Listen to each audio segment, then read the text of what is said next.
saya Najwa Sabila dari Fakultas Keguruan dan Ilmu Pendidikan Prodi PGSD Universitas Prima Graha. Di sini saya akan membuat video pembelajaran untuk memenuhi tugas ujian akhir semester dari mata kuliah Pengelolaan Pendidikan.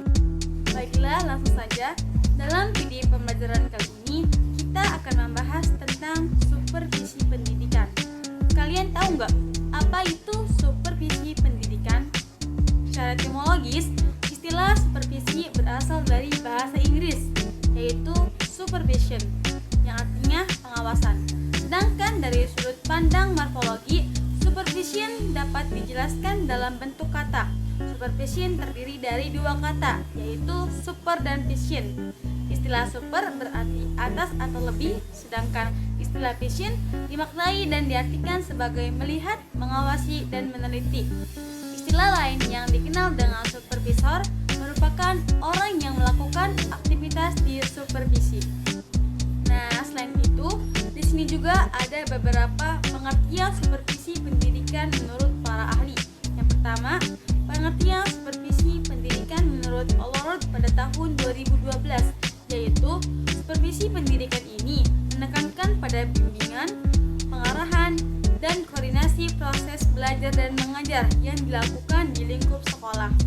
Yang kedua, pengertian supervisi pendidikan menurut Ahmed Tembung pada tahun 2007 mengemukakan bahwa supervisi pendidikan adalah pembinaan yang diarahkan pada perbaikan situasi pendidikan atau peningkatan mutu pendidikan.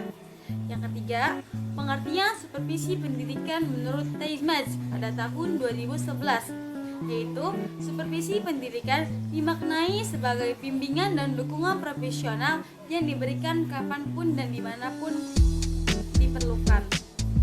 Selanjutnya di sini ada ruang lingkup supervisi pendidikan. Ruang lingkup supervisi merupakan wilayah, area, atau lingkup yang menjadi objek yang akan disupervisi.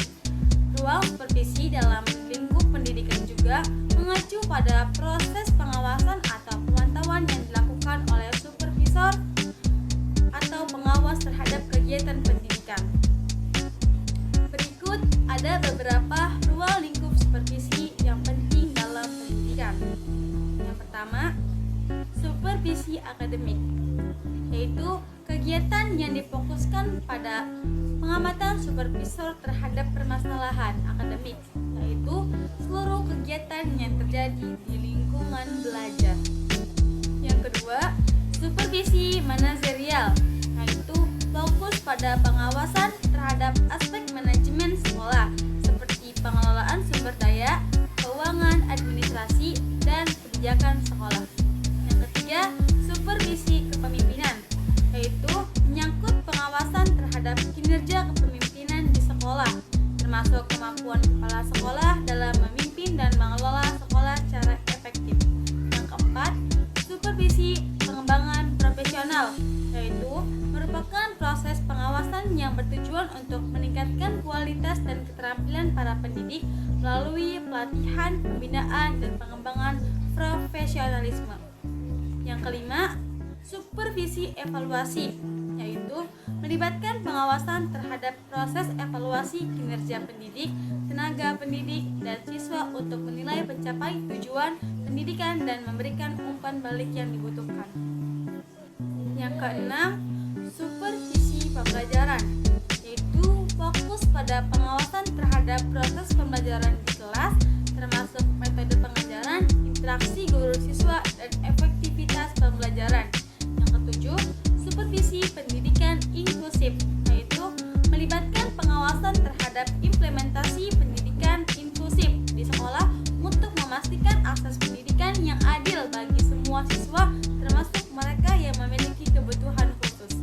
Yang kedelapan, supervisi pengembangan kurikulum, yaitu merupakan pengawasan terhadap proses pengembangan dan implementasi kurikulum yang relevan, bermakna, dan sesuai dengan kebutuhan siswa dan standar pendidikan. Selanjutnya di sini ada jenis-jenis supervisi pendidikan. Berikut ada dua dari jenis-jenis supervisi pendidikan. Yang pertama, supervisi laissez-faire, yaitu jenis supervisi ini adalah bentuk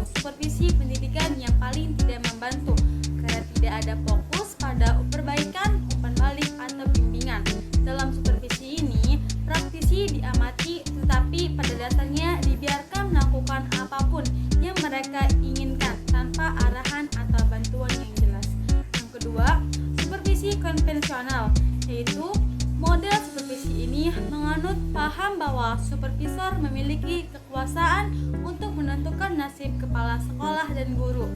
Dalam kegiatan supervisinya, supervisor yang bergaya konvensional menunjukkan kekuasaan dalam menetapkan standar dan mengevaluasi kinerja pendidik berdasarkan kepatuhan pada aturan dan tuntunan yang ditetapkan. Nah, selanjutnya ada prinsip-prinsip supervisi pendidikan. Yang pertama, mengkoordinasi usaha sekolah. Yang kedua, penilaian dan pengukuran kemajuan. Yang ketiga, pengembangan profesionalisme. Yang keempat, menstimulasi pertumbuhan dan perkembangan guru. Yang kelima, menyeleksi dan merevisi tujuan pendidikan. Nah, jadi prinsip-prinsip supervisi pendidikan tersebut penting dalam memastikan tercapainya tujuan pendidikan, meningkatkan kualitas pengajaran, dan mendukung perkembangan profesionalisme para pendidik di lingkungan pendidikan. Nah, selanjutnya ada penerapan supervisi pendidikan. Penerapan supervisi pendidikan adalah proses pengawasan, bimbingan, dan evaluasi yang dilakukan oleh supervisor pendidikan dalam mendukung pengembangan profesionalisme para pendidik serta meningkatkan kualitas pembelajaran di institusi pendidikan. Penerapan supervisi pendidikan memiliki beberapa aspek penting, yaitu 1. Meningkatkan kualitas pembelajaran. 2. Membangun generasi penerus bangsa. 3. Menciptakan masa depan pendidikan yang gemilang. Dan yang terakhir, ada kesimpulan. Berdasarkan berbagai materi supervisi pendidikan yang telah kita bahas, dapat disimpulkan bahwa supervisi pendidikan memiliki peran yang sangat penting dalam meningkatkan kualitas pendidikan dengan melibatkan pengawasan, bimbingan, evaluasi, dan pengembangan profesionalisme para pendidik. Supervisi pendidikan bertujuan untuk menciptakan lingkungan belajar yang efektif, mendukung pertumbuhan dan perkembangan siswa, serta memastikan tercapainya tujuan pendidikan yang optimal. Mungkin hanya itu saja yang dapat saya sampaikan. Kurang dan lebihnya mohon maaf.